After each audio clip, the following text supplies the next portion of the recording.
we are ready to start. I'm very happy to see so many of you here. We have 210 people registered, and even more are watching the live stream. So welcome to you as well.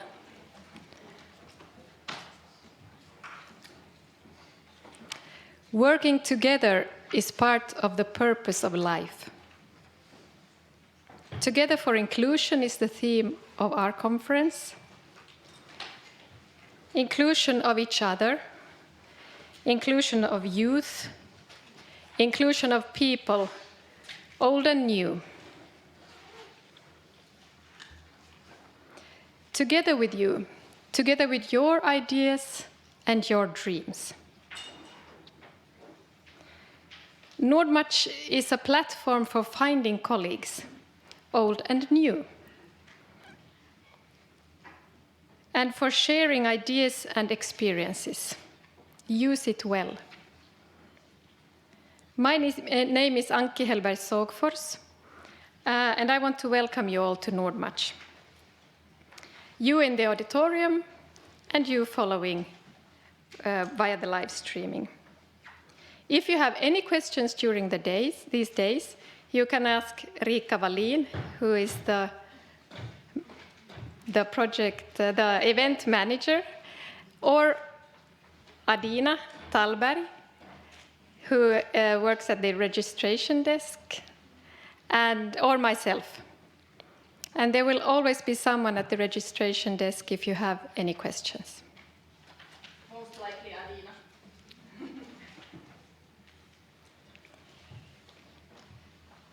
We have a list for registering for the network meetings this afternoon. It's outside, so during the lunch break you can register for that.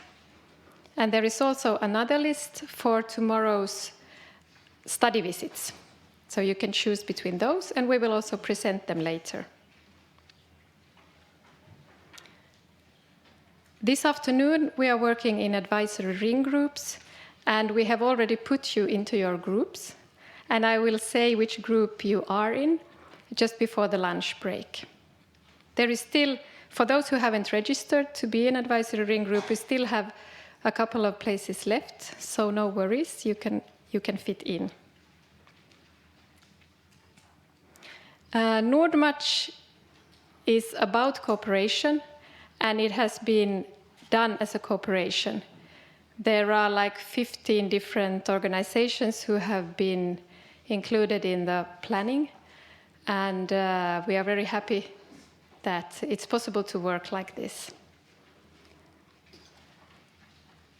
Now I want to introduce our moderator, Riitta Heinamaa, who is an expert in strategic planning and funding in the field of art and culture. She has worked as director of the Finnish Institute in Tallinn, in Estonia, and also for the Nordic House in Reykjavik. Blessed aside.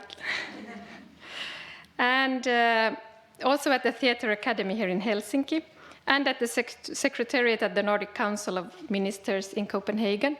We are very happy to have you here, Riitta. I know you are an expert in networking as well, which is very much an important theme for us. So I give the floor to you, Riitta. So let's start.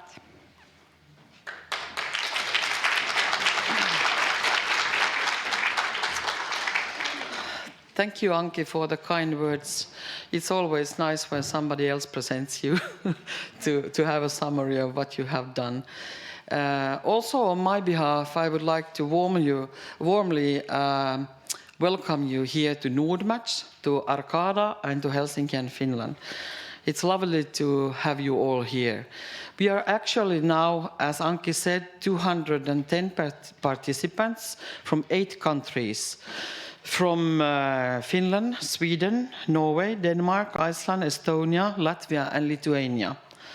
And that is not just all concerning the participants, but we also have here today 3 sectors together, which is quite unusual. So we have culture, we have sports, and we have youth sectors together. And I repeat what Anki says about the overall theme today, together for inclusion. So that will be what we will be concentrating on for the next 2 days together. And it is the organization Creative and Inclusive Finland who is the main organizer for this event.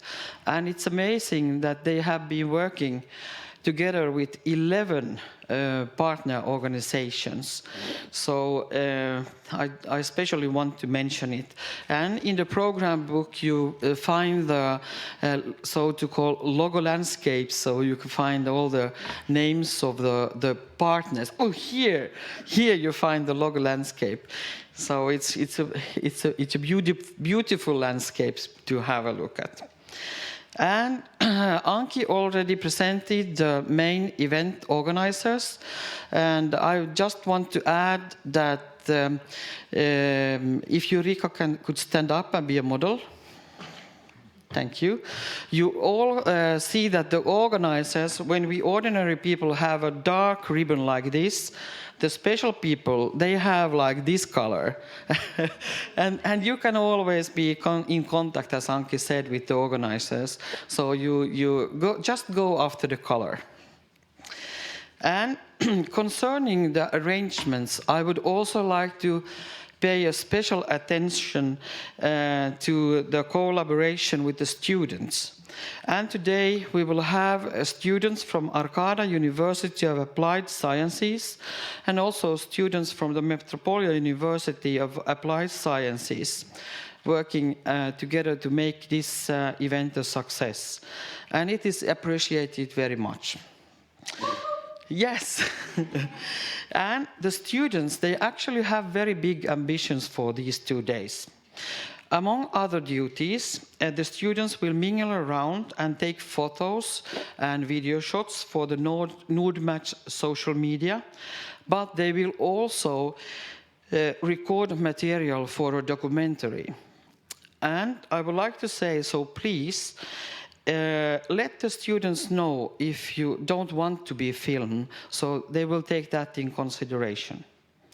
And before we will go to this day's program, I just would like to mention 2 other things, practical things actually. And this event is partly made by the support from the European Union, and therefore here will be circulating also another participating list today. At the registration there will be, as Anki mentioned, the study visit list and the networking meeting list. But as important as those lists, please make sure that your name is with your original signature in this list. It is utmost important that all participants put their name. So this list will be circulating here today and tomorrow. And finally, please notice also the hashtag. We will go to the next slide. Here you can see the hashtag NordMatch 2017. Use it a lot. I will come back to this issue later on today, so I will not keep quiet on this hashtag. So this was the introduction to the practicalities at this point and this moment. And the next 2 hours we will focus on the first 4 case presentations. And all these case presentations will be streamed online, and you can find the material later on the NordMatch website. And also, I have understood that it's very generous from the presenters,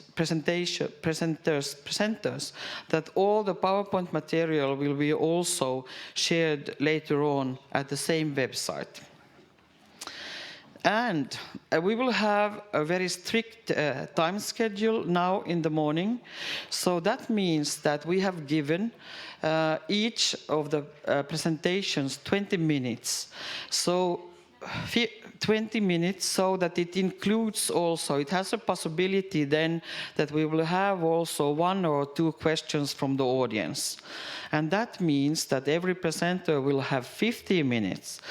And Mrs. Rika Wallin, she is the Miss Rika Wallin. She is the brave person who will be managing this tight time schedule for us. And I would like to ask you that if you could please demonstrate your secret weapon. Yes? Could you hear it up there also? Yes. Okay. So this is a very dangerous. I'm sure that when you presenters see your hand already, and then you have other signs also, like this.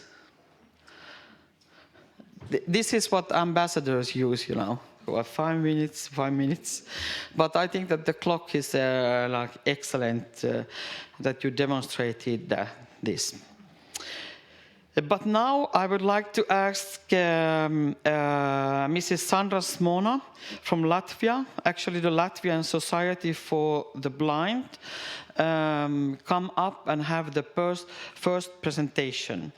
And Sandra will now share with us some exciting best practices with us concerning the Latvian way to work with young people with disabilities and social inclusion.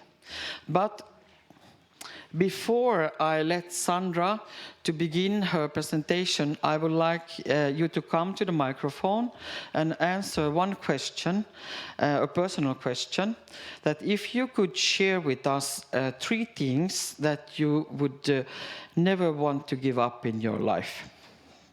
Please. Okay. Hello, everybody.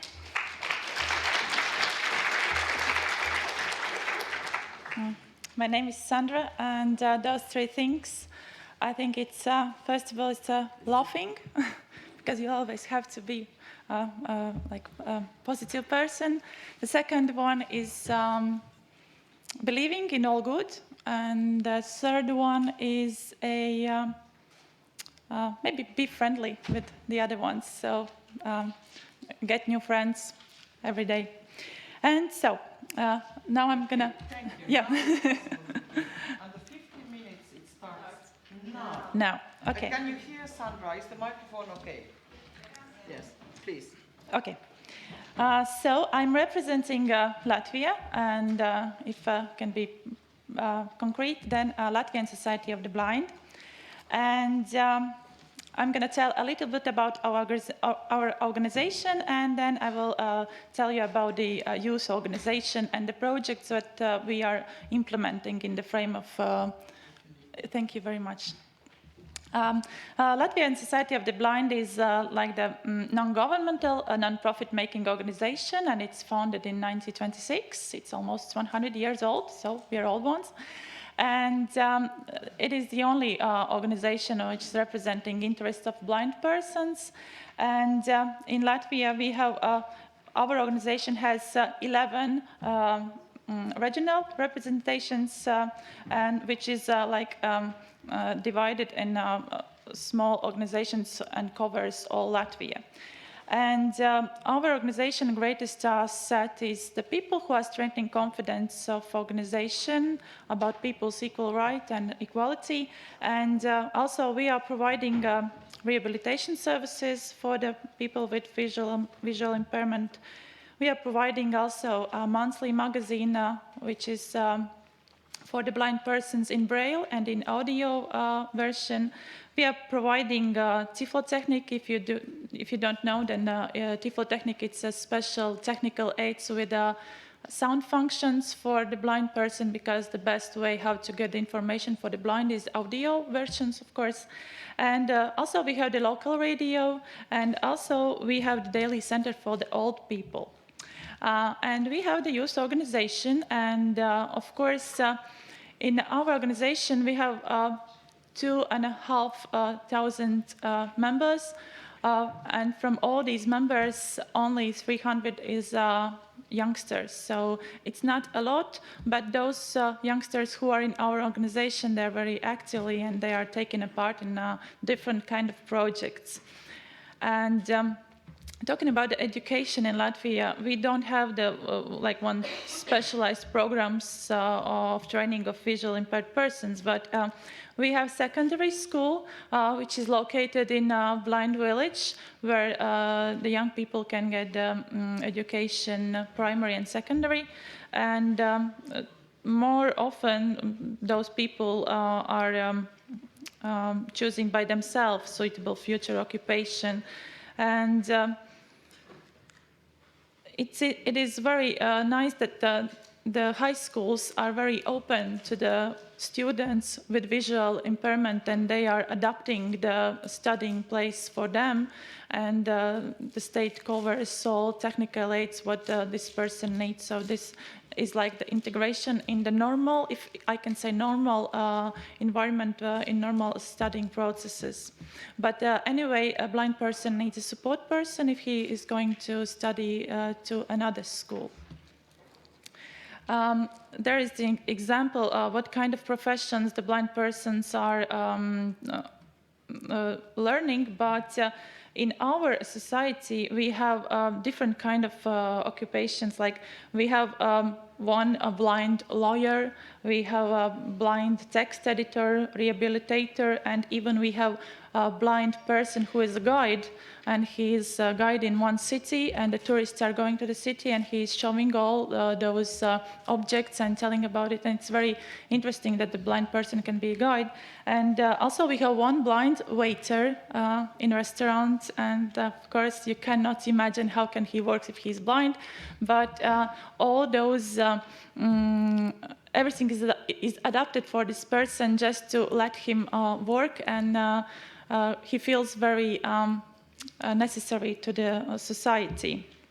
But we are taking a part in a different kind of projects, and in a framework of European Union and Latvian Ministry of Welfare, we have implemented a lot of projects, and also we had the trainings for the masseur profession, and they get not just a profession but also the education medical, and it's very important to mention that. And of course, blind person works with hands, so the masseur is the best profession for him, I think so.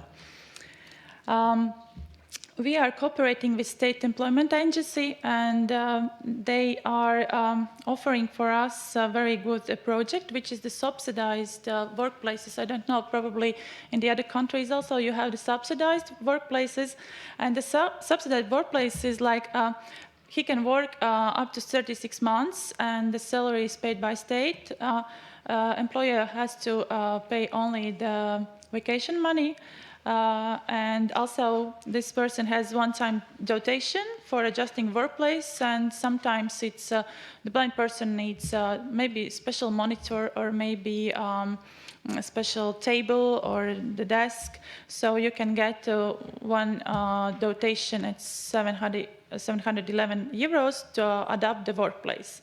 And it is a good chance for the blind person work for 2 years. Then now we are taking a part in a social business platform, and at the moment in Latvia the social business platform unites more than 50 members. There are NGOs, foundations, social enterprises, activists and experts, and it is a very big challenge for all these organizations to move forward, because the social business is in Latvia, it's not like typical, because we are just on a way on it, and we are fighting with the legislation, and but now we are in the process. And in Latvia, since markets in Latvia are rather small, it's not easy to get one's products on a service out there. So yeah, we are still working on it. But we had one very good project, and you can see this is the product which is made by blind persons. We had a cooperation together with Art Academy, and we thought that we have to cooperate with some professionals to make something very good. And this is a product. It's a sitting chair. You probably cannot see that it's a chair, but I don't know this word in English. It's like a... in Latvian, it's puffy. Probably it's the same in the other languages. So it's on the floor, and you can sit on it. And we made it, but it's very special because this technique, it's shibori technique. And this shibori technique is like there is a textile and small pieces of the wood. You put these wood pieces in this textile, wrap in the clothes, and boil in hot water for 5 minutes, and then you take it out and put in a cold water, and you will have this crash effect. And those all skills are adapted for the blind person because you don't need to see, because you can touch these small pieces of the wood, wrap in the clothes, and that's it. So we made a product series. There are pillows as well, and this is how those blind persons can work and do something for themselves. And also we are making the bags, and now we are waiting for the answer from one project, and if it will be yes, like the positive decision, then we will start to make those products and to export to the other countries. Very important is to, for the young people and for the blind people, of course, is to access the information. And we have created a new web page for our organization, and also for the other organizations. You should take notice that in the web pages there should be a chance to change the font sizes, change contrasts, and option to switch to the text version, because for the blind person it's the way how to get the information, like to be independent and do not ask for the others. We have created also the special place for youngsters, which is adapted for them, and they can go and feel free in this room, like place and room. It's equipped with the special technical aids and with furniture. And 2 years ago, we made a video resume for the blind persons because it's very important for the employers to, because employers, they afraid from the blind persons. They don't want to take the blind person for a job if he's job seeker, because they don't know what can he do. And he thinks that if blind people are coming, it's only problems. But it's not only problems, because you just have to a little bit know about this field, and then you can take this person in a job. I have 5 minutes. So we are organizing in spiritual like lectures with in society well-known persons. They're coming, they're artists, actors, doctors, and youngsters are coming out of the houses and they want to listen some inspiring stories. Also, we are making some creative classes, and we are cooperating with a lot of kind of NGOs and the organizations other. We are teaching for them handicrafts and trying to do something new skills. And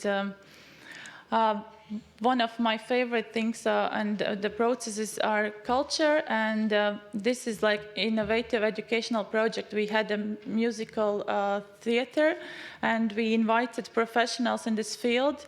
There were those musicians and persons who are working with technical equipment, and they teach them how to sing in a microphone, and they teach them how to move on a stage, and it was very necessary for them.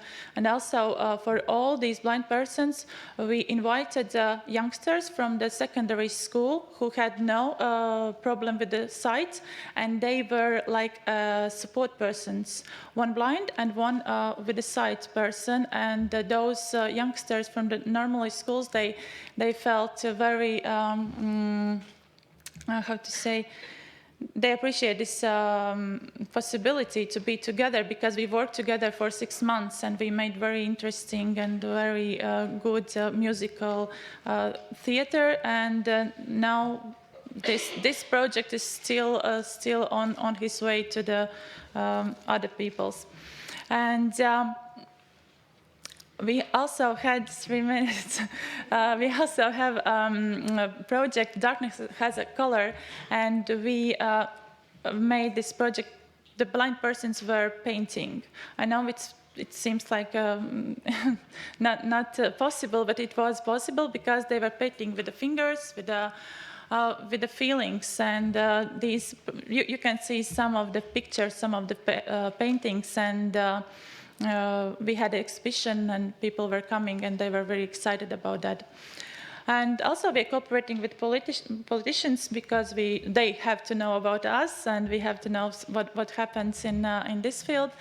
And actually, we are about celebrating life. You have to celebrate all the time. You have to see everything what is good in this field, not only bad things. And we are trying to make all these events very,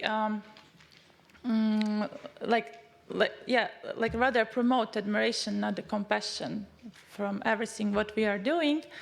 And we are searching for joy over everything. So thank you.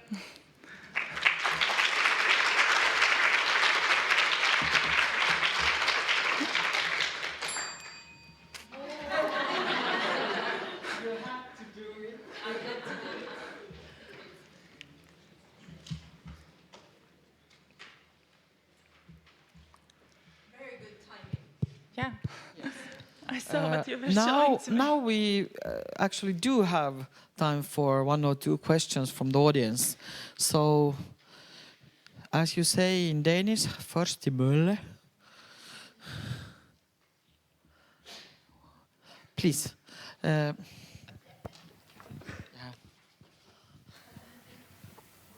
Hello. Klaus Riederer from Car Limited. Perhaps I... The mic is inside. Okay. Now it's good. Okay. My first question would be, how do the tax authorities and other authorities support your great efforts for the Latvian blind? Do they get tax redemptions or something like that? We take the second question also, so you can a little bit think about it. Did you get the question? No, I did not. Maybe once again, because I didn't. How can we? How do the tax authorities? Authorities? Tax authorities and others. Tax authorities. What is tax But authorities? especially the tax authorities. So how do they Income taxes. support your great efforts for the Latvian blind? So the incomes, what kind of incomes and what kind of taxes? So we are non-profit making organization, so we are not paying the taxes, and all the money what comes in our organization is based on the projects, and also we are implementing state delegated duty. So that means that the state pays for us some kind of money, and we have to provide rehabilitation services, Tiflotechnic aids, and the magazine. And these are all incomes. But the other money comes only from the European funds, like from the projects and private financiers as well, so like donating. You had a second question also, please.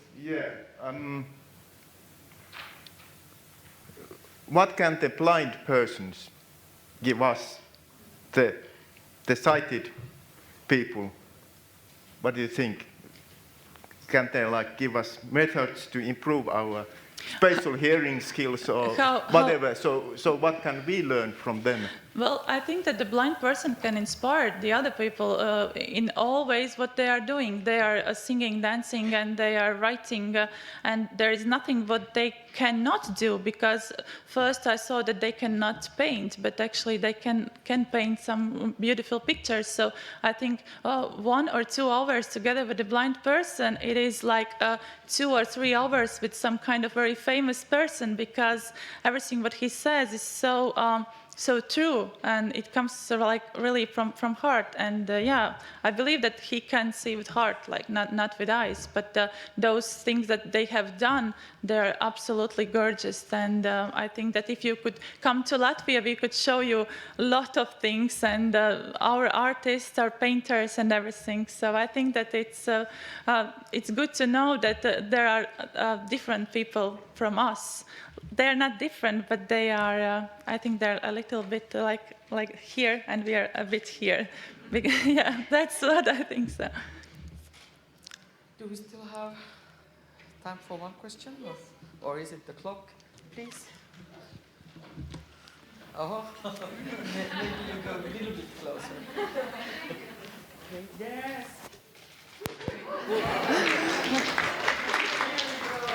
Okay, I'm Una, and I lived in Latvia all my life and moved to Finland a few years ago. So I have a question. When I was younger, then we never really saw the blind people except where the villages. Mm-hmm. And can you tell, has the situation changed? Are they more in society than they were, for example, 10 years ago? Mm-hmm.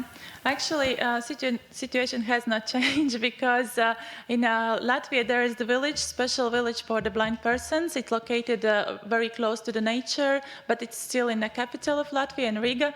And those people are living there because they have flats, and those flats are for free. So that means why they are living there, because they cannot afford to pay for the rent for the other flats, because it is very expensive.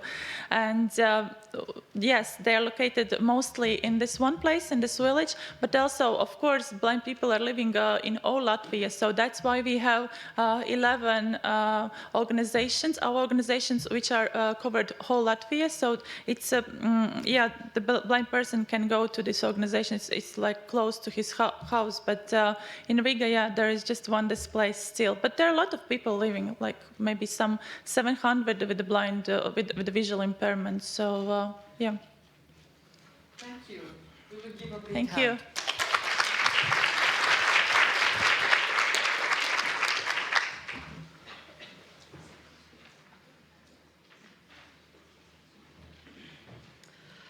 And now the second crossover case presentation will be made by Mrs. Jana Pavlenkova, who comes from Estonia, and she is actually working in Tallinn, the city of Estonia, but also in Narva, the third largest city in Estonia.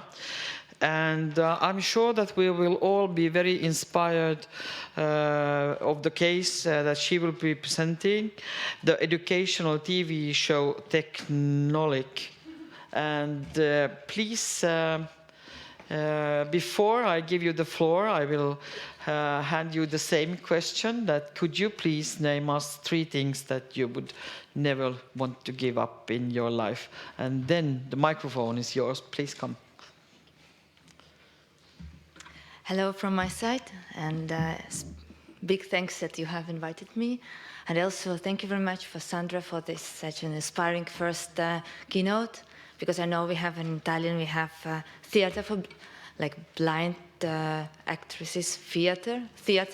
So it's really amazing. So what I would not give up anyway, first of all, chocolate, no ever.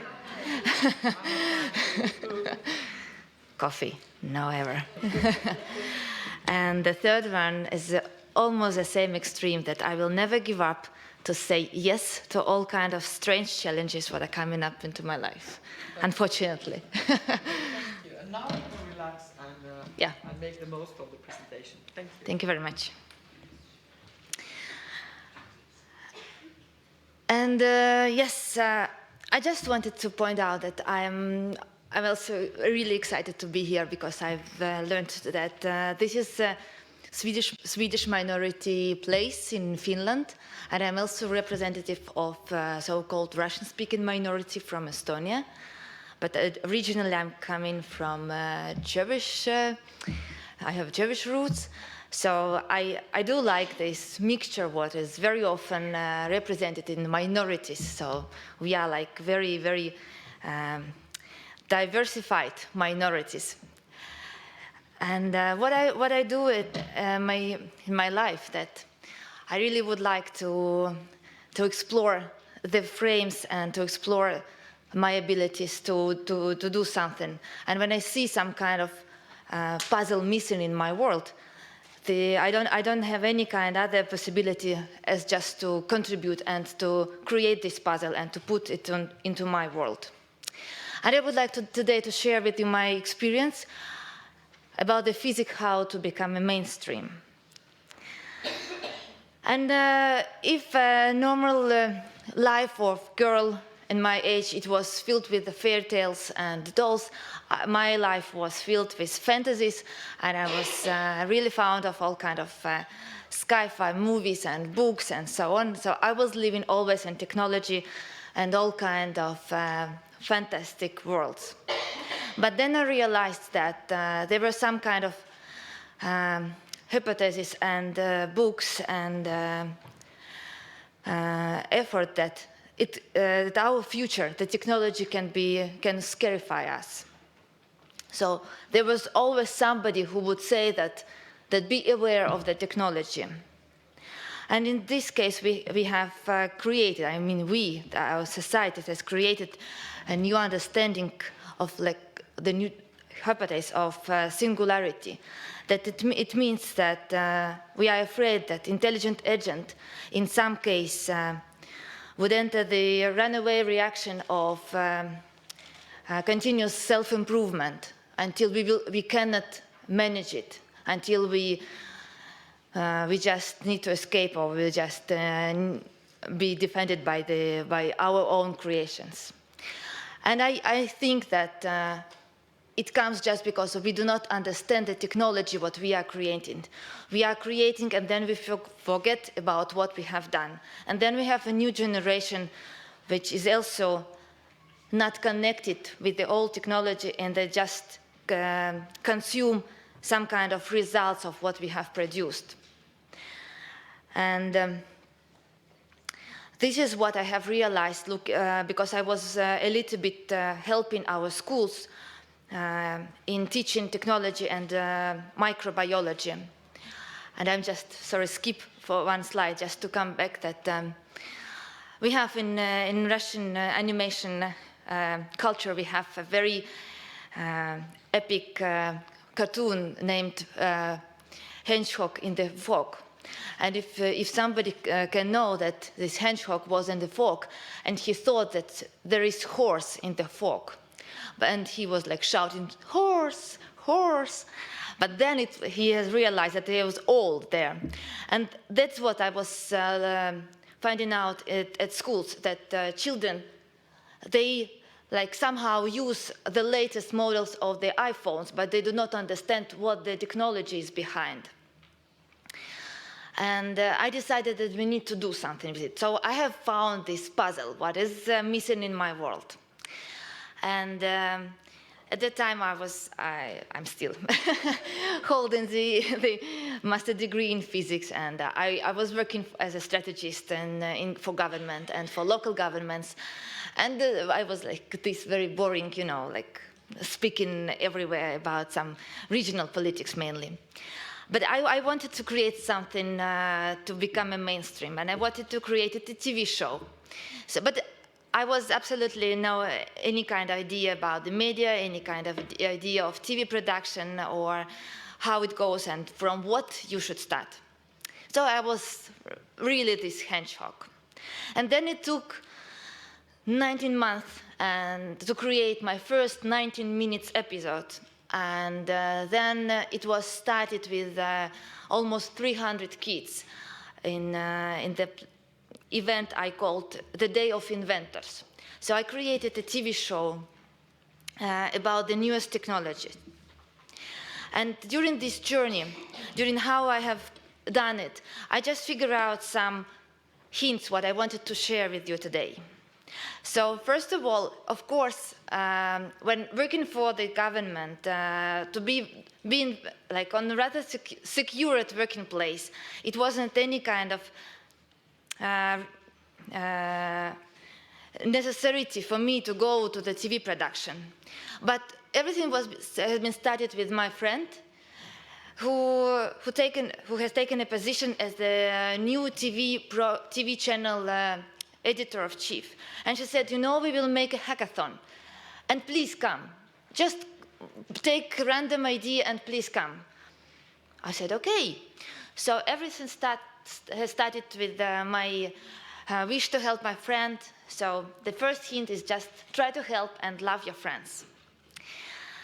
And of course, the next one, when you look for some kind of TV productions from, I don't know, BBC or from CNN or from, for example, Russian TV production for the children, then you do understand that you are such an amateur. You are even not an amateur, even me on this hackathon, because it was for me like the first time I've tackled out what is episode and what is part and what is some spot and slot and all this stuff, all these new terms for me. But then I realized that I found such a quote that great people do things before they are ready. So here comes my next hint, that do not wait when you are ready and when your knowledge and experience are enough if you want to do something. Because all the experts, what you see around, they have also someday they were just at the beginning.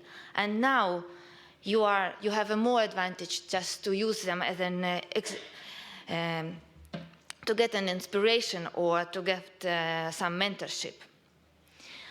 And if you have just taken some kind of new challenge, your new role and the main role what you should to undertake is to be a team builder. So you cannot do anything alone. Everything is about your team. So just take steps to acquire the best ones where you can find them. So when I came to this hackathon, I came with these two young guys who has said me that, okay, we have made some kind of videos and we have some small camera.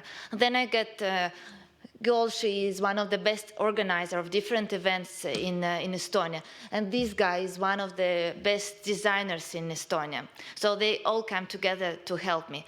And we got a runner-up special prize to get a mentorship from BBC mentors. And then we got also grant to create our first pilot of this project.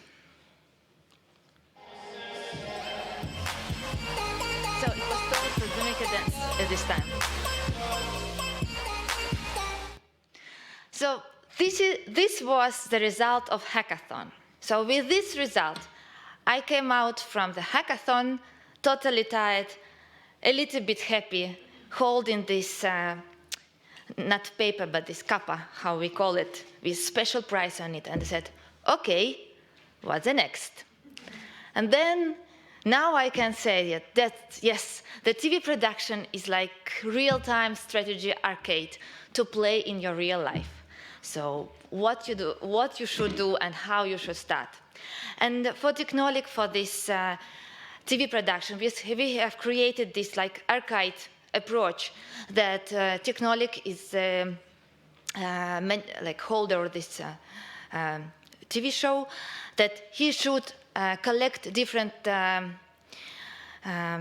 stuff during his journey to solve the problem and to create something by himself in the technology. So just to collect some artifacts. And it's very applicable for any kind of challenges you take in your life. So first of all, as Technolic, I also went to get the best knowledge. So I went to the professors. As Technolic goes in the TV show, he goes to the university to meet professor. And for me, it's the same. I've got mentors from Tallinn, from Sweden, from Finland, and also from England, from Children BBC. Then I wanted to get an inspiration, and we were invited to Children BBC to work there for 2 days and to see how the best TV programs are made. So we were really excited about the technology, about the colors, about the way of how do they communicate. And then you need to try your hands on. So we were working also in the so-called back offices, learning the language, what these cool guys are using, how they put all these pictures together, and what kind of tips they can share with us, and so on. And then it was a time to create our own story. So it's me in Manchester, just after the 2 days working with CBBC guys who are really amazing. And from that, I just understood that if you want to do something, they just make it clear, what are you for, and try to push forward. And one more rule for me, what I just put on my table, that I need to trust and believe in my team. Because when we were very tight, like all the amateurs, we were very tight in budget. But there were always something that they just needed, just one another camera, just one another audio person, just one another lighting person, or whatever. So it was just some kind of mess. But then I said, okay, if you say so, okay, let's go for it. And of course, if you do something new, then it's really amazing how the whole team is very focused and working just to get the purpose and just to get what you have imagined how it should be. And then the main is to be an inspiration and to inspire in others. So it is one of my favorite pictures from this Day of Inventors, when all these 300 young guys were trying to share with me their experience, how they have been inventing, how they have been researching the newest technologies.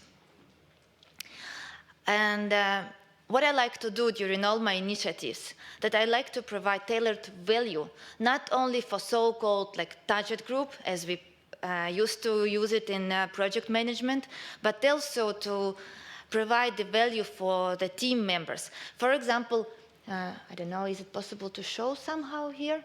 So this woman, she was playing a professor. She's a real professor from the Italian Technical University. And thanks to the participation in this program, now she is working for NASA. And for example, this guy, the hoster of the TV show, thanks to this program, because he was aired on national, because this TV technology was aired on national broadcasting, he is now working in Sydney Main Museum as a guide. So this is why we do all this. And this is my landscape of my logos and sponsors and so on. Yes, I love it too, because of course there is, but you know, one more tip what you can take from me, that first of all, ask money from your partners, and then ask for advice and mentorship. And if they give you money, then they will give you an excellent advice, because their money is in place. So this is what I wanted to share with you. Thank you.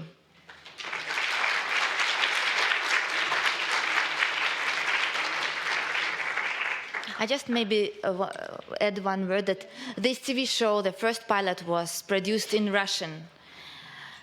So it was specially designed for the Russian speakers and on Russian, children who were engaged, they were from Russian-speaking schools. Thank you for an excellent presentation with a lot of good practices and a lot of also I was all the time thinking, when you have this positive approach with everything going fine and with all these positive things, that if this would have been maybe a Finnish case, we would have taken a lot of failures and mistakes up. So this was really positive to not to just hear the challenges, but also to hear the positive signals and have this inspiration. But now, please, audience, it's your turn to have the special microphone again. She will throw it in the end of the auditorium. So please.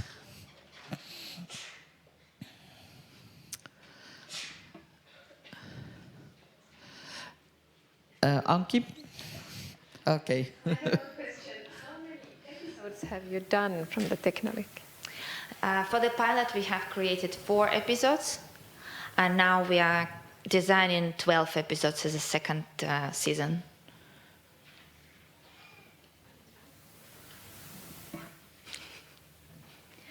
No, it's not necessary to be always with questions. No. Anybody? This is a good opportunity. Or maybe if somebody would like to reflect what was the most inspiring part of this experience. I think it was quite bold to change over from one position what you were working with in a totally like other field and adopt like a new field and take your roots with you to the new field and to the media TV world and have this scientific like background. So it was a good combination. It really has some crossover effect and something new. As a result, and so many people have been believing and wanted to work together with you and have cooperation in a large scale. Yeah, but the toughest thing is, if to be honest, was about it is just my like hobby because Yes. because of course I still have my other positions and projects. Yes, nice hobbies. So the time management was the toughest. Please, Yeah. the first question, and then it was over here in the. My question is, I see you have many collaborators, like you're working across many institutions. Were there, or maybe just an open question, what were the main challenges on the way? To work with so many of different partners. Or just an open question without that, just what were the main challenges? So on for the way? me personally, the main challenge was really because of it's a new stuff. So for me, it was challenging to understand the pipeline of the TV production and to get together the right persons to convince them to work very often for free, just for my blue eyes, and then of course to discipline myself about this time schedule, that when you run in your daily work, then how to cut out the time to create, to write down the script, to make all these negotiations with the partners, to be friendly with your team, which is sometimes doing whatever they want to do. Or like you just think that, oh my God, what are they doing? Or sometimes when, for example, at 4 o'clock in the morning, you would just get the first draft of the episode, and you see that there are very big like mistakes from scientific point of view, and so what? It's not seconds, it's just minutes or whatever. And then they are very disrupted, and then they are like, they have been working like night long, and I am so bizarre that I criticize them. So it's just how to put your emotions like on the backside. You just take your next chocolate and go forward. And coffee too. And coffee, of course, like to put sugar work for you. Could you throw the microphone over here? Thanks. Please, next question. Thanks. This is actually a reason why I didn't want to ask the question, because I didn't want to have to catch the box in front of a big group of people, but I managed okay. So, Yes. thank you so much for this presentation. I have many questions and many thoughts, and I hope to ask you maybe later on in the next 2 days. But I come from another Swedish-speaking university here in Helsinki. It's called Hanken School of Economics. And I teach there business students, but I also have been very active in a research institute that tries to engage and facilitate a dialogue on gender equality and inclusion within business and society. And one thing that we have been really trying to do is digitalize knowledge and produce knowledge, because I think that the production of knowledge is one way to really empower and include many voices. And I wanted to hear your thoughts about the children that you engaged with when you were producing this TV show. What were their experiences with being almost the producers of the knowledge to make this TV show possible? Thank you. Excellent question, because I was, for a long time, I was engaged as a government representative. I was engaged in all kind of, we call it integration programs. It's like inclusive programs. And I was always against of this going of, in general, to approach this inclusiveness, because I do strongly believe that there should be only some kind of communities or very focused topics to build up this dialogue between different communities. So, and for me, for example, business is my daily work. I work with the startups. So for me, I do know how to, so for it, daily based, I work with how to put different societies, different communities to work together, because to build up some new startups or some new businesses. And here, for children and for youngsters, it's very important if you trust them, and if you say that they are very valuable members of the society, and if you give them an opportunity to get this positive experience, that they are on a main TV show, that TV today is not only for celebrities, for some kind of guys existing, I don't know where, but that TV and everything what's going on in this world is going on just here, now. So, and if you are now creating something, then it's your world, and you are creating our world. And this is maybe seems like very big words, but children, and maybe me also, as never grown up, then I do believe that this approach can be, in some case, very useful, that you really believe that you are doing something for this world, not only, oh, it's so a small conference, just 200 person, and oh, what I'm doing here, I don't know. So yes, we are changing the world every day, every second, and with this approach, and if you can hype up a little bit this around them, that there are so many of cameramen and audio and everything, and you give them some kind of diplomas, they are really excited about it. I do believe that all these guys who has been participating in this project, they will be more further and more higher than some NASA or whatever.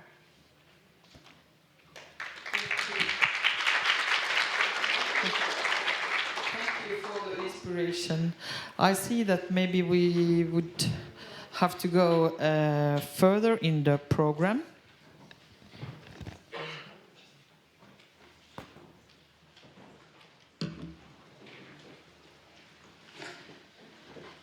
And we will continue the program with Mrs. Siv Vik, who comes from the northern part of Norway, from Tromsø. And Siv runs a creative hub for young people, and the hub is called Tvibit. And we are very eager to hear what are the keys behind this success story. I have Googled a little bit. But anyway, also, Siv will get this question that what would you never give up in your life? Please.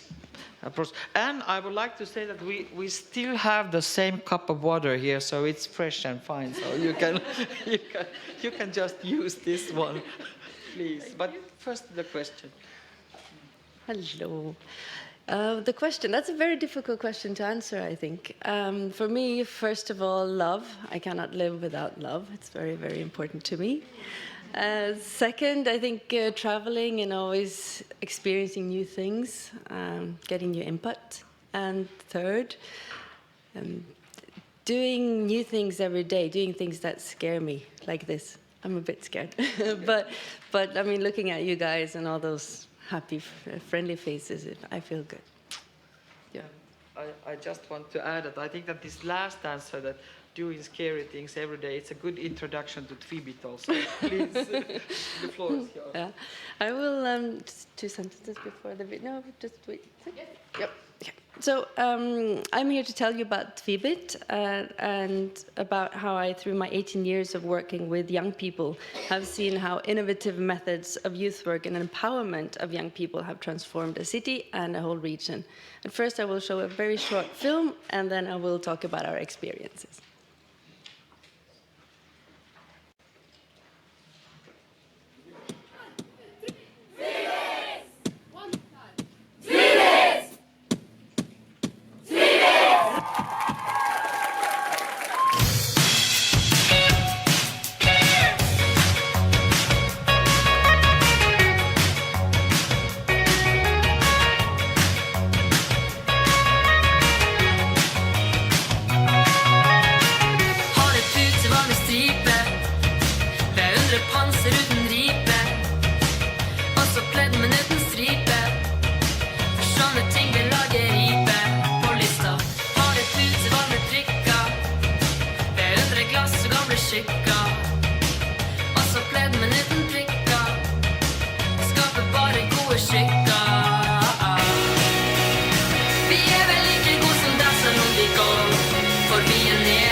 So I come from Tromsø.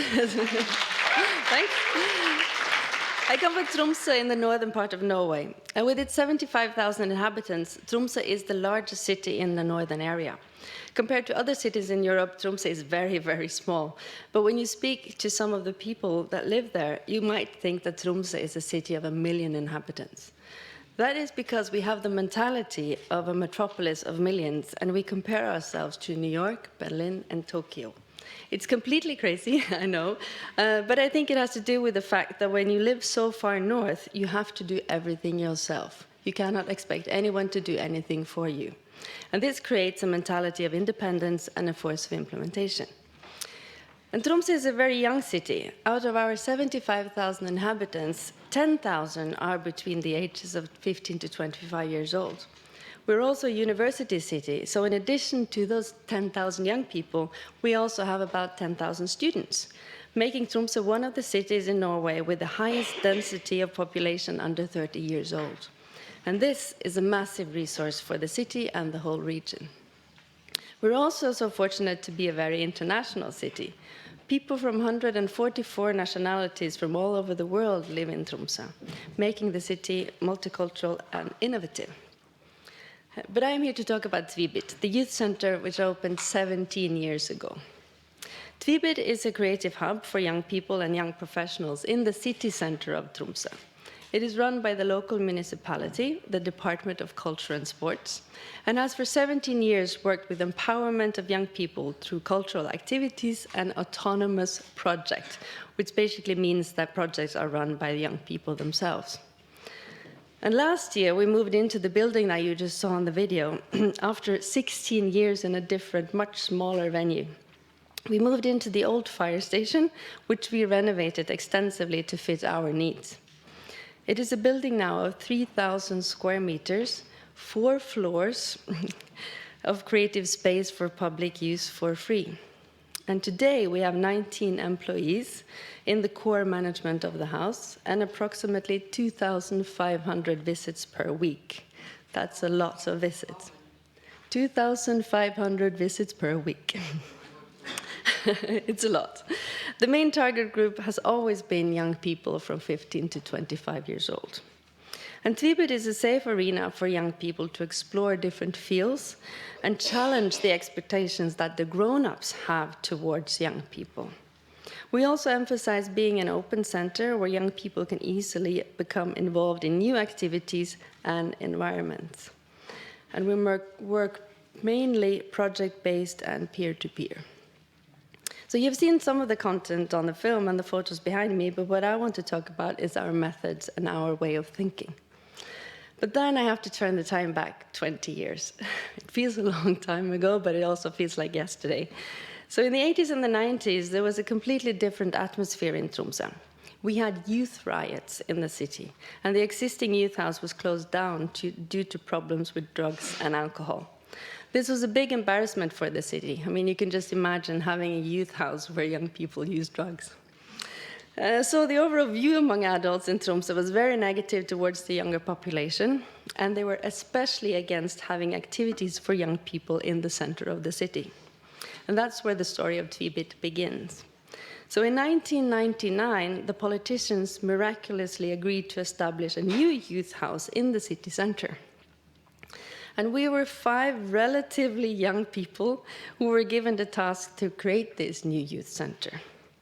We were all fresh out of university and had absolutely no idea what we were doing. And we had no experience with youth work whatsoever. And I think that that was one of the reasons for our success. You see, traditional youth work in Norway in the 80s and 90s was, in my opinion, extremely negative and focused primarily on crime and drug prevention and to keep young people away from anything that would be potentially harmful for them. So we set out to make the youth center that we ourselves would like to have had when we were younger. We were inspired by the frontrunners and chaos pilots in Denmark, who were young people who spent all their time making projects to transform their own life and their surroundings. We were also inspired by the old youth house that was closed down, because what the politicians and media didn't say was that there were a lot of extremely innovative activities and projects going on there, because the young people were totally free to make the content of the activities themselves. So we made a cultural youth house focusing primarily on music, film, and all kinds of autonomous projects, which could basically be anything. But most importantly, it was based on the values of empowerment, trust, and a positive view on young people.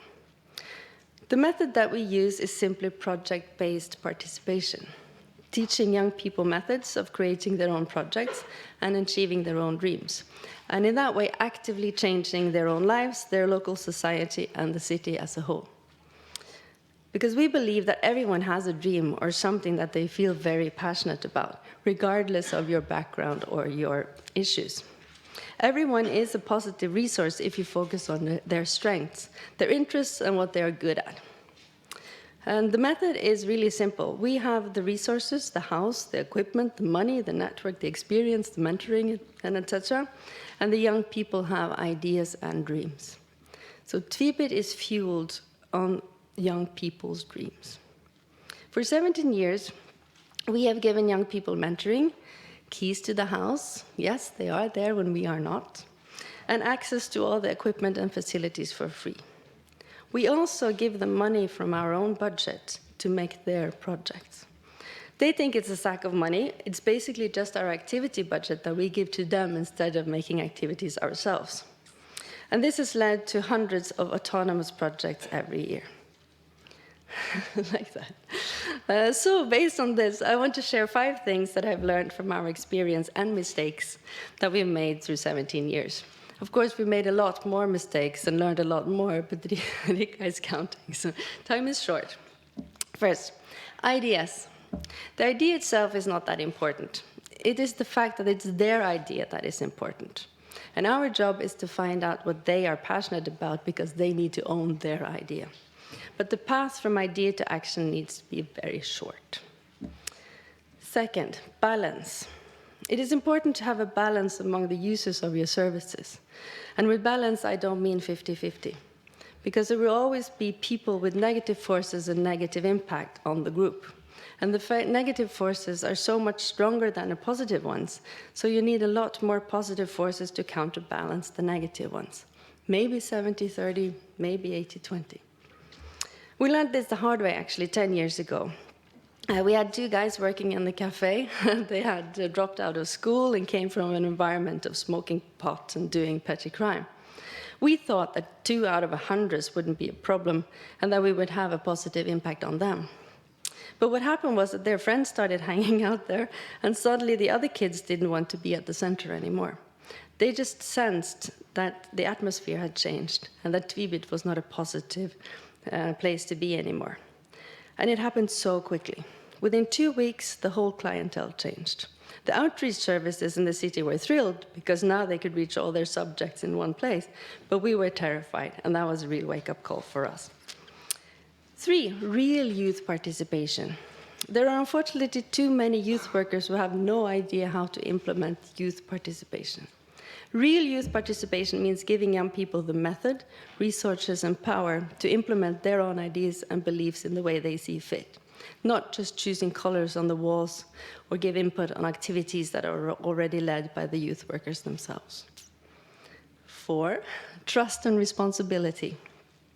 I often hear youth workers saying that I can't get my young people to take responsibility. How do you get your young people to take responsibility? First of all, they are not your young people. And second, it is my experience that it's not the young people who are reluctant to take responsibility. It is us grown-ups who are reluctant to let go. People will only take responsibility when they are given responsibility. It's as easy as that. Just let go. And believe me, it gets easier after a few years. But the good thing about letting go is that when they succeed, they get all the credit. That builds confidence, increased self-esteem, and coping skills. And when they fail, they learn that failing might hurt, but it won't kill you. Which leads me to 5, failure. Failed projects are the best projects. By this, I mean that they are the basis of learning and developing new skills. If you make a perfect project, you have just recreated what you already know. You have not learned anything new, and you have not contributed with anything new. And young people today are especially good at boxing themselves in, making boundaries for what they can and dare to do. It is our job to open their horizon and challenge them to think outside the box. So for us, we saw the change in the city's attitude after about 5 years. Then we realized that the grown-ups and politicians had noticed that the young people made a positive impact in the city, and the whole attitude changed. Now, 17 years later, both Tvibit and the city are totally different. First of all, we moved into this amazing building that is 3 times bigger than the old one. But it took 10 years of extremely hard work, lobbying, getting money, proving ourselves.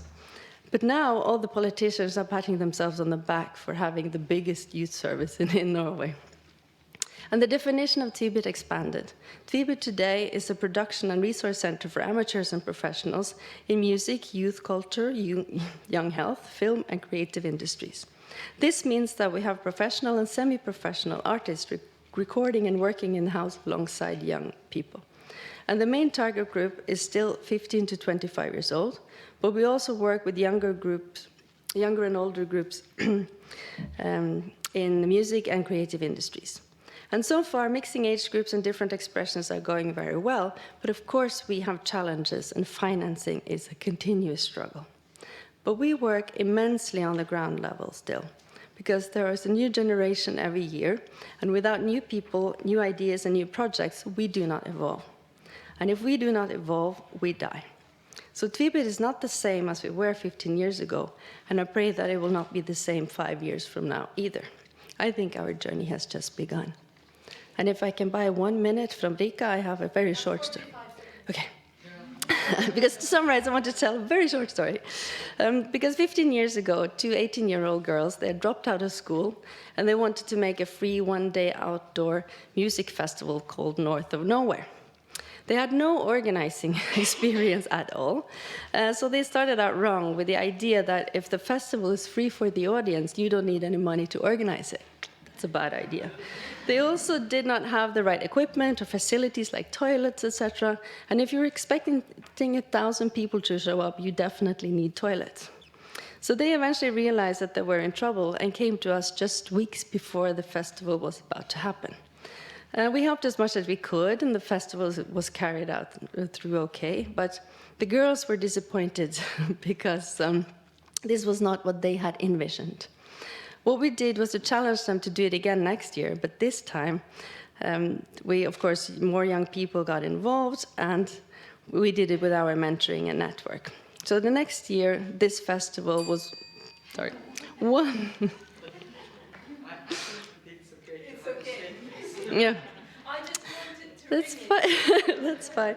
So next year, this festival won the prize of the best rock festival in Norway. My point is not that it won the prize. My point is that people behind the festival were 17 to 23 years old. And if they had been over 30, they would never have dared to do it. Thank you.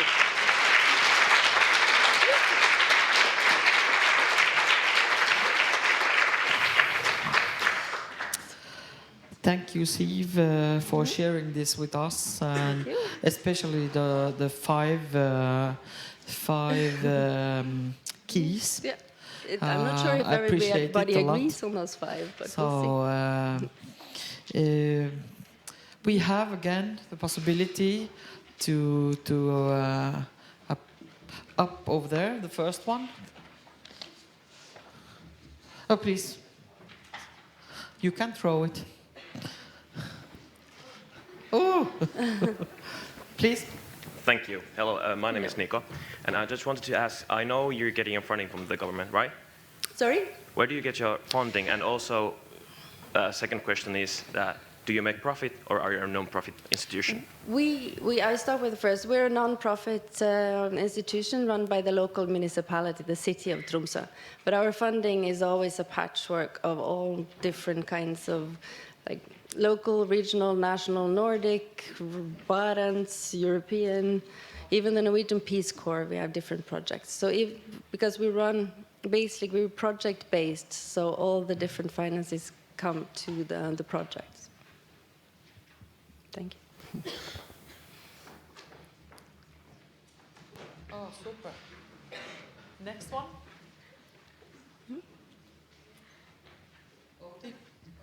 Oh.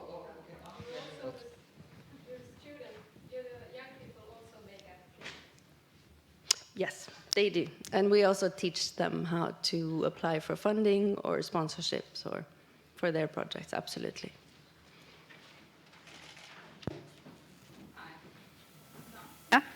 I would like to ask, how is now that you've been operating for such a long time and new generations come into the space, but also others leave. So what is the relationship with the ones that have kind of outgrown?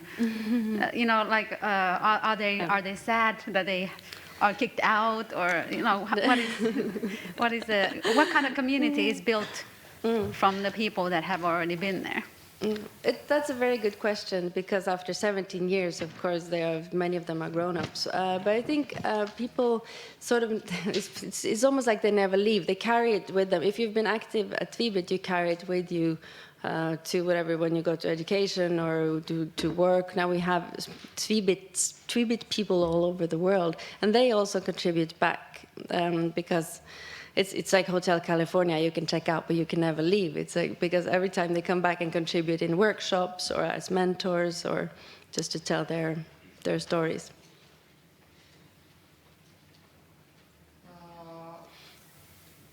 Is there anybody who is like further away from Alti? You can throw that way, or Elena? One comment. It was really nice to hear that it took 5 years or 10 years, because usually we have money for 1 year and then it's cut off or something like that. So yeah. You have to make long-term plans and stick to it, because it might take many, many years before you see the results. thank you for your very great project, and it's beautiful work. And what about do you have cooperation with your music institutes, arts institutes? It is very beautiful that this is free for young people, so everybody can come and start to make music, dance, and everything. And what about when somebody has want to be like a professional or continue very much about these skills? Do you have this kind of cooperations? How to continue this devoting to the one or several things? Well, actually, after the first 5 years, we saw that we had to build an extra level because the young people starting to become very professional, either as project managers or in their particular fields. So then we actually started also working with creative industries, teaching them how to take this further. So now, for us, there is no divide between being an amateur or being also working in the creative field, because what I think is very important for especially local youth work, and especially if you're far away from the capital, is that you have to show the young people that they can go all the way in their own region. And they have to see that instead of thinking, oh, I have to get a normal job, it's actually possible to become a musician or a filmmaker or a festival director or whatever it is, if that is your dream. So we have the whole spectrum now.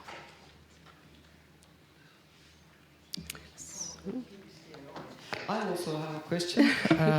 That maybe it would also like to. I like to hear you to explain what the name Tvibit means. The name Tvibit. Or do you know what it means? No. People in Norway don't even know what it means. It's a very, very local expression that we use in the north when we play a game like tag, what you call it, when you run after someone and say you're it. And then you have this like a tree or a circle or something, which is the safe place where nobody can catch you. Do you have that in Finland as well? Yeah. So in the northern Norway, it's called Tvibit. In the south, they say fritt. So they have no idea what I'm talking about when I say Tvibit. But it's the safe, it's a safe space where nobody can catch you. But as in Tromsø, you said you are also Tromsø. Tokyo, New York, and Berlin. So then you say Tvibit. I do understand. Yes. Thank you very much. Thank you. And I would just take the opportunity to say I see that there are many people here in our target group. So if you ever want to go to Norway, don't go to Oslo. Come to Tromsø. Yeah. And we will be there. Yeah.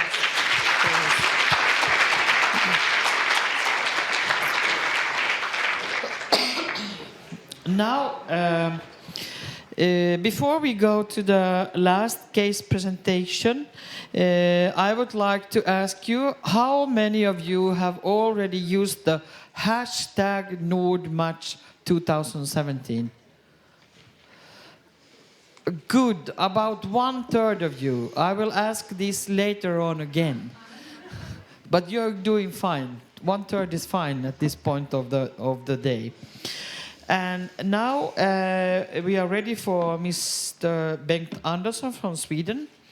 And we will hear the presentation of the case Link, New Place for Young Companies. And this is an amazing case, I think, that how you can identify a need or a problem, and also how you can find a solution for it. And Bengt works as an artistic director at Riksteatern.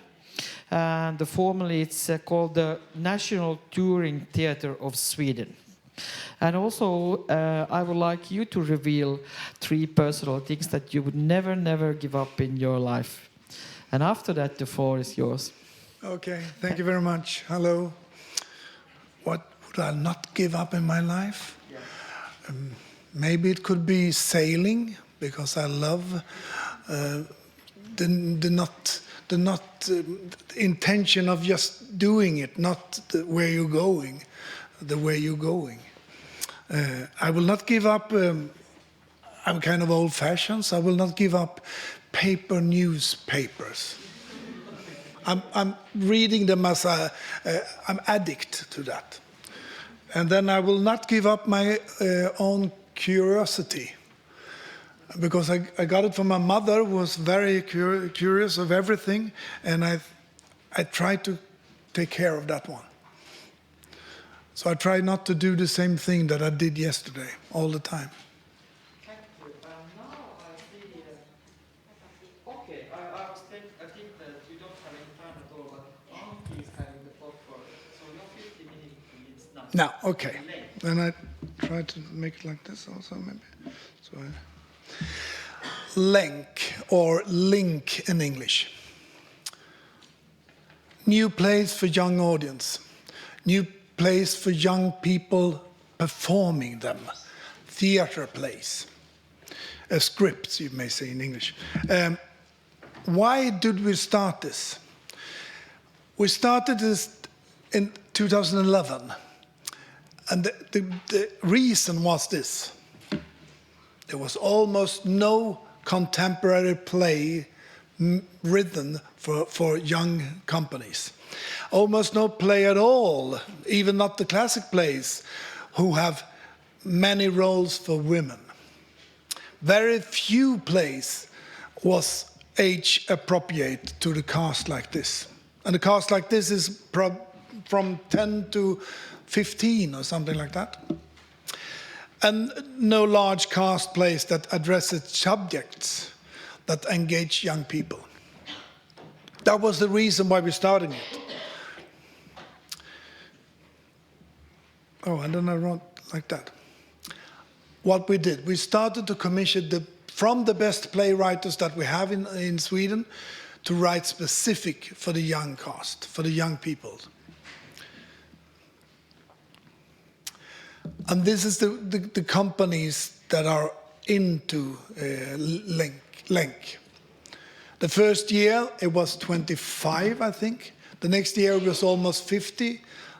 Third one was over 60, and now it's 74 groups in Sweden who are actually into this performance, this project. And here you could see the different groups that are involved in it. Here you could see a group. The play is called Jonathan, written by Matthias Brunn, who is a kind of melodramatic play about two homosexual boys and the group pressure on them with the love and like that. A lot of group were playing that performance last time. There is another group that you could see with a large casts, with many female or gender-neutral roles. It should be a subject that engage the young participants. It doesn't mean that it have to be performed in a schoolyard or something like that, but it have to be a subject that are interested for the young kids. And it's about approximately 60 minutes long.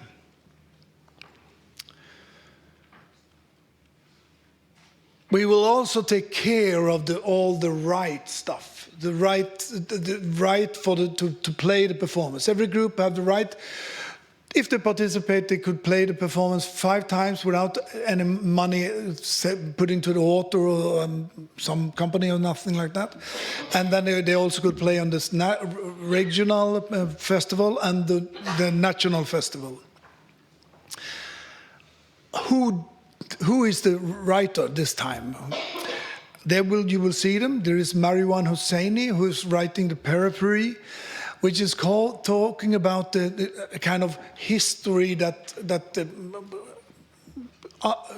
calling for a boy living in Sweden. He's living in Sweden together with a girl, living in this family, but he suddenly get in love with another girl. And if he leave the family, he have to leave Sweden. So it's a kind of migrant story, very, very specific for the roles. Dennis Kelly, we transformed that from the project in London, or in England, I should say, because it's National Theatre running Connections, which is the mothership of Länk. Niklas Kolosov with Love from Kos, where a young group of kids are in Greece and they find a refugee boy, they think, who are they going to take with them to Sweden, and then suddenly they find out that this boy is a girl and have dressed herself as a boy to survive. Nina Tersman, The Impossible Physics is a kind of science fiction way of that Dennis Magnusson have written. Nina Tersman is about the environmental story. And Manda Stenström is a kind of reverse new way of looking on the fairy tales of Disney fairy tales, or actually the old-fashioned fairy tales, and make them for a kind of new today's company's world. A lot of group will perform this one next year when it's performing time.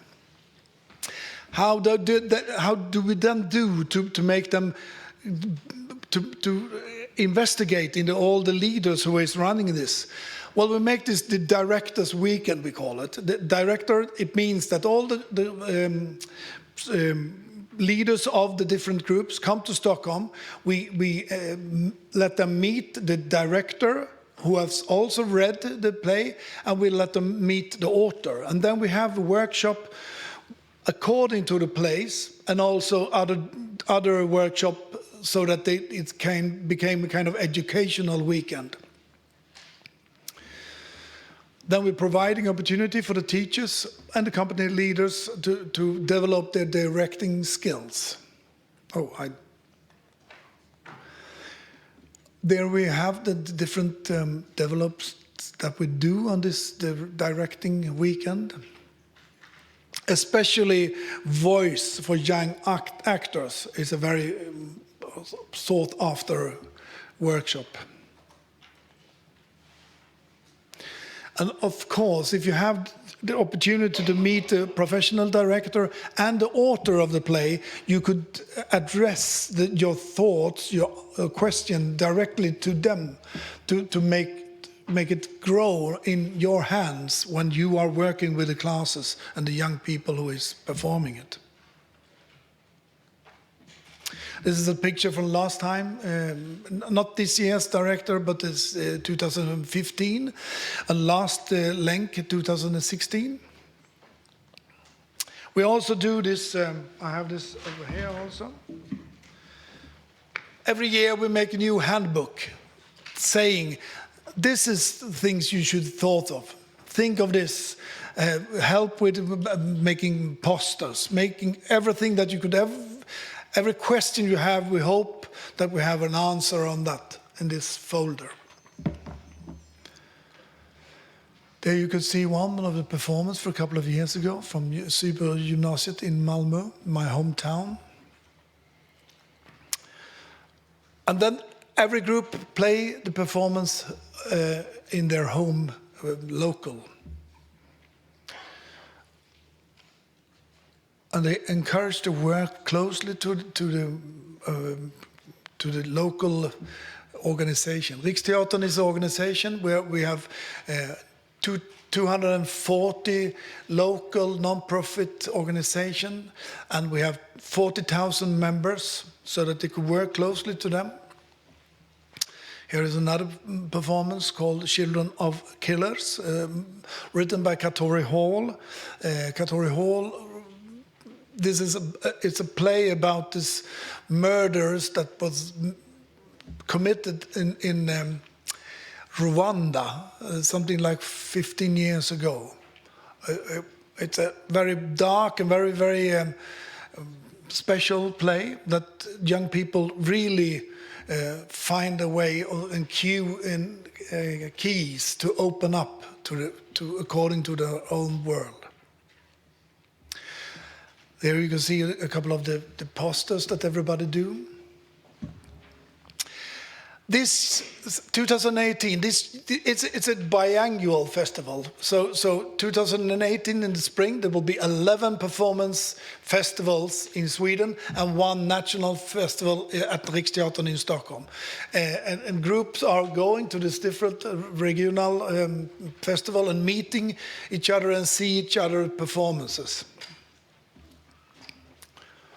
And here you can see the schedule of the work. So every group actually play on this regional festival. Today it's almost 1,000 young people who is into the performances and rehearsing just now. In the end, it will be something like 10,000 audience all over Sweden.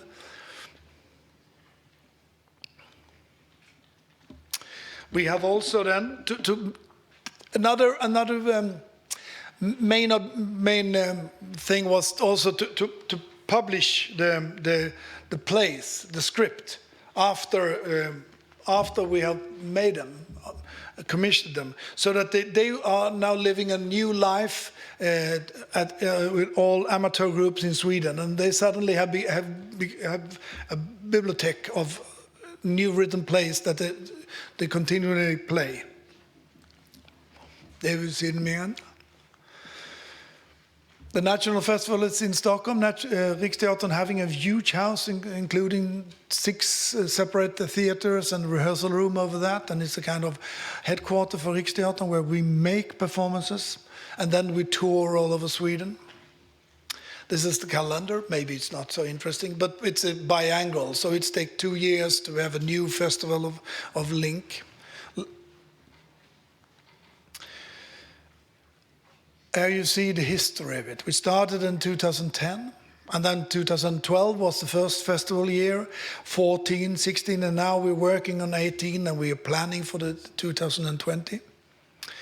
It does exist for example, in Finland. Nuori, I cannot speak Finnish, but Nuori Nättömää, is it something like that? And the guy who is the project leader of this is called Edward Buffalo Bromberg. He is actually now in Sao Paulo this week to make the connection with the connection group in Sao Paulo. And that was the end of my presentation. Please give me some questions.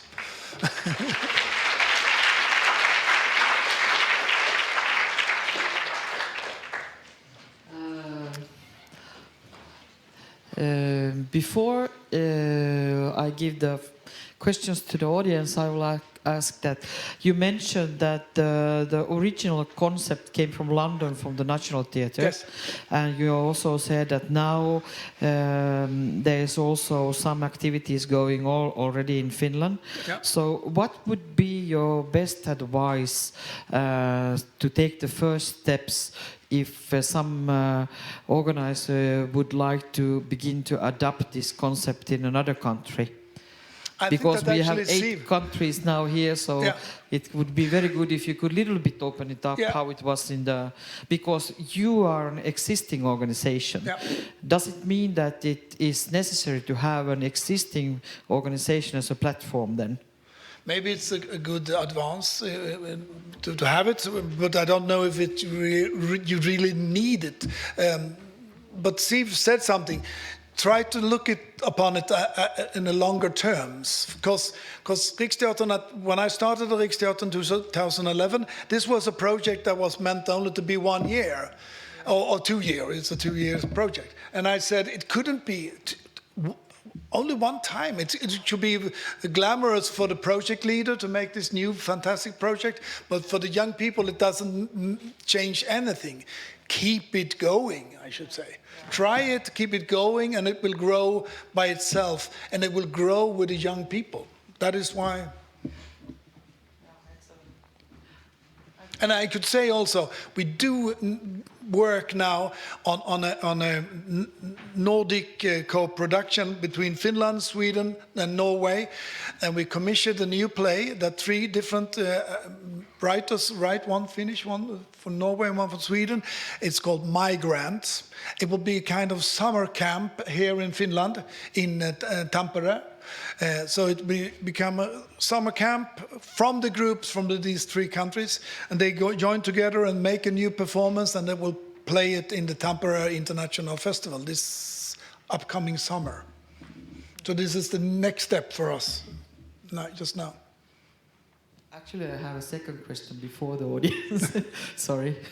But in your organization in Riksdaten, and you said that you began this in 2011, and now you have been continuing it for several years. How big part does these activities form nowadays of your whole organization? Small. Small. I mean, this is a big project, but Riksteatern Yes. is huge. Okay, yes. We are making kind of imagine. 40 performances every year running Yeah. around the country. Yes. I run the Children and Youth Department. We're making kind of 5 to 7 performances, perform all over Sweden. Meeting a lot of people. We do have also started a similar project according to dance and to it's similar to this one, but not exactly the same. So it doesn't. It hasn't had a snowball effect on the whole organization as a whole. Yeah, but actually say that there was a young girl going to Malmö to see a performance with his father, and by the way home she said, "Father, we have to move from Ljungby. We couldn't live here because I couldn't do anything on what I saw in Malmö." But why not? It couldn't be like that, said the father. And they started to Google. They found Länk. They started then we need a group. So they get the group in Ljungby. It's a small city in the southern part of Sweden. They got a group. They started to rehearse this performance. They became more and more getting money from their community, and now they have got 3 million Swedish crowns to start a culture house in Ljungby, running for 3 years. So it's actually started with Länk, but it actually became the beginning of something like that you presented from Tromsø, and it's a culture house out in nowhere. And now, please, the cube is yours. 1 or 2 questions? Over there is the first one, and there's the second one.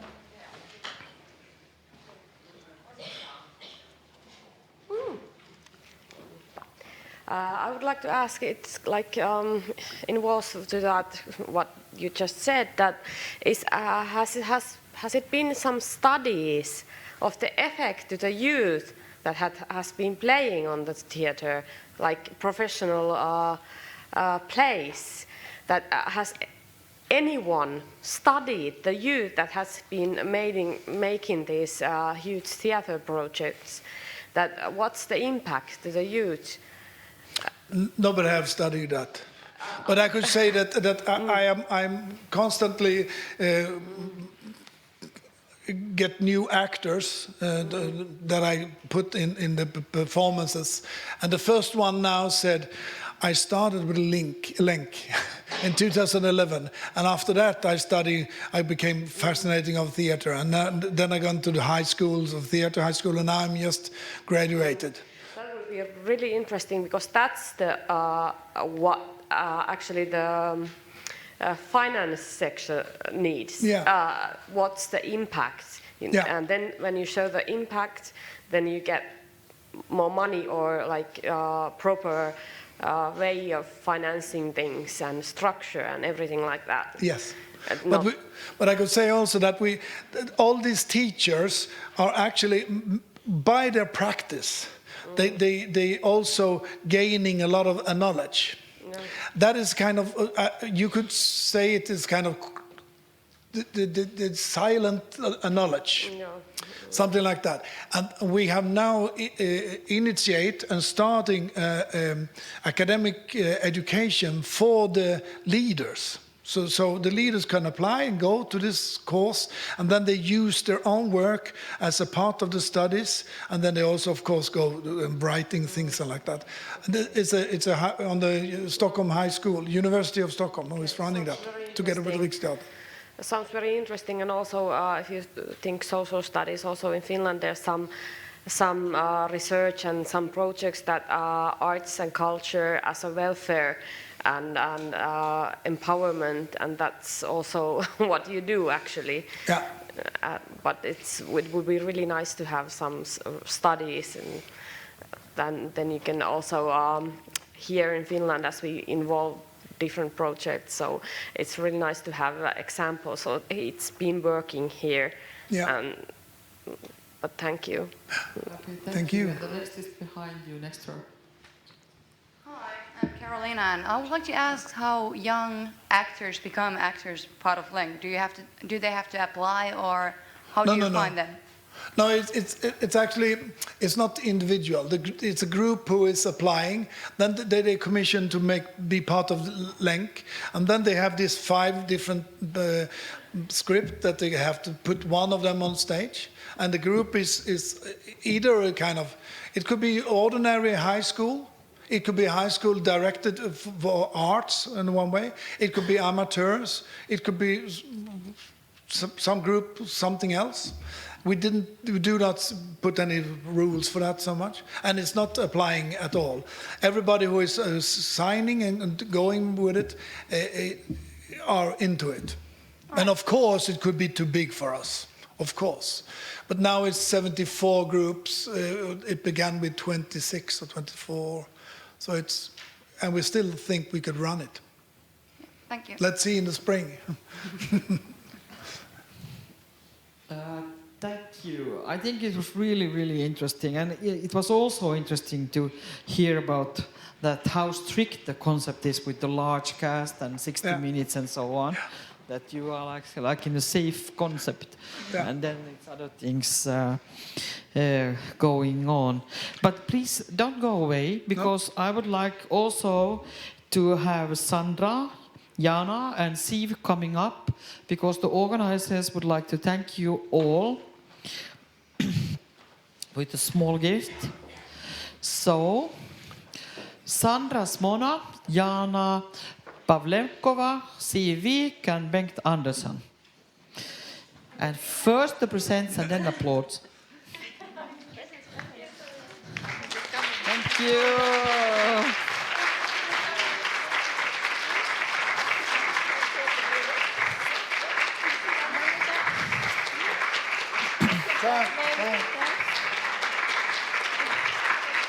Thank you.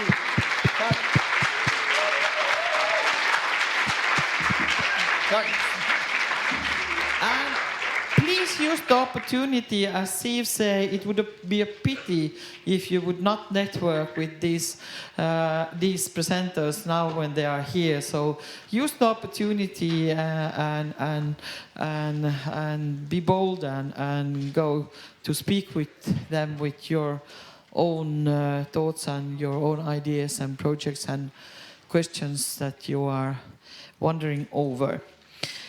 We will continue the program, so that I will put this microphone away and go to the other one.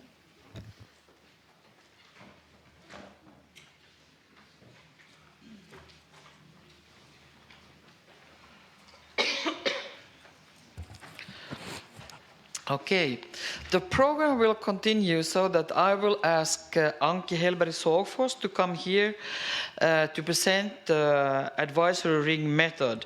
And also I have understood that her advisory ring team would be here somewhere close to you. And when you are preparing for this, I would like to say some practical information about the rest of the program today. And first, it's about these network meetings. As it was mentioned early in the morning, please go and sign your name in the participation list. It is, the lists are on the wall at the registration desks. And the network meetings are in the evening. It will be from 6 p.m. to 7:30 today in the evening. And there will be, as you can see in this slide, there will be 4 different kind of topics. And they are very different in the teams. So please pick the team that you are most interested in. And also, I would like to mention and say some words of the party tonight, because after a hard day's work, we definitely need a party together this evening. Yes, and it will be in this building. So necessarily, you don't have to go out of the building at all today. You can just stay here to party, but we have to be out from the building at 11 o'clock in the evening. So about 10 o'clock the party will begin, 8 o'clock, but about 10 o'clock we will slowly begin to leave so that the building will be empty. And we will, at the party, we will actually really be pampered this evening. 8 o'clock we will begin so that we will have some music, some food, we will have a buffet, and also some wine. I saw it yesterday. Yes. And after that we will have again Funkable 5 playing for us live. And I'm very happy also to inform you that all members in Funkable 5, they are students that have been studying in Metropolia. And especially remember the name Hanne-Maija Rouwali. It's an easy Finnish name, you know. Hanne-Maija Rouwali. Because she is the lovely singer of the band.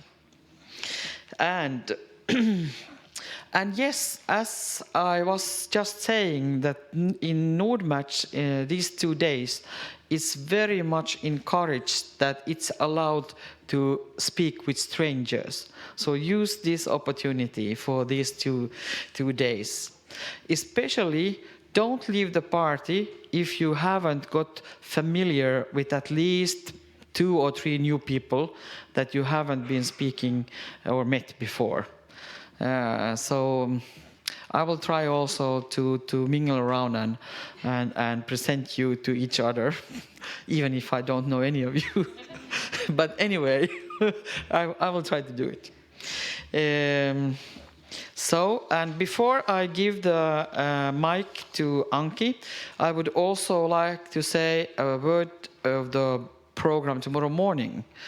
Because we are starting very early, 9:15, and then we will have a pitching workshop. And this will be an excellent opportunity to all of us who have never been pitching our ideas before. And Anki will be leading the workshop, and after this workshop we will have a pitch that we can use to convince our financiers to sell our ideas. So this is a good training opportunity, so I would like you to grab it with 2 hands. Because here is a good atmosphere of confidence, so we can use this opportunity together. But now I think that how many of you have attended an advisory ring before? Okay, about 10 of 200. Very nice. Because then definitely you will have now the floor, Anki, because the only thing that I can say about this method that I already know that my group is called Dolphins. Please, Anki.